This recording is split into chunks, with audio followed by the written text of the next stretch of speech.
Ti nëse do të ishe një bujkrop, ti jo vetëm që nga momenti që do lindje derisa do vdisi do ishe sklav i feudalit, do punoje tokën e tij, nuk kishe të drejtike në qytet apo ndonjë vend tjetër, por edhe kur tu martoje në Irland, feudali kishte të drejtën asaj që quhet jas prima noctae, apo vetëm natën e parë, ku feudali do t'i merrte gruan bujkropit, do t'ja mbante gjithë natën, edhe do t'i thoshte tani mbaje me shëndet.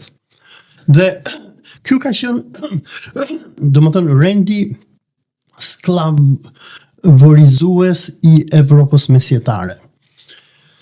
Tani Kina, si një shtet totalitar që është, ka implementuar këtë diktaturën digjitale.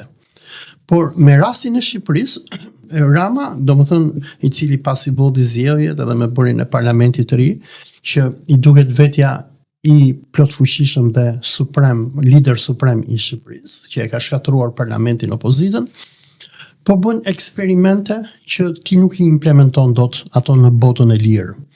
Për shembull, ju mund ta dini më mirë që në Angli u propozua që jo do të jepi sillej para digjitale, po vetëm do të sillej një ID digjitale, kartë identiteti digjitale, dhe u çuan gjithë britanikët duke protestuar dhe e detyruan qeverinë që të tërhiqet. Kurse këtu, nga që populli nuk flet, Rama ata shqiptarë që kanë qenë me tru i ka dëbuar, ose ata që janë këtu i mban me terror dhe kanë frikë. Dhe këtu domethënë po bëhen disa eksperimente shumë të frikshme.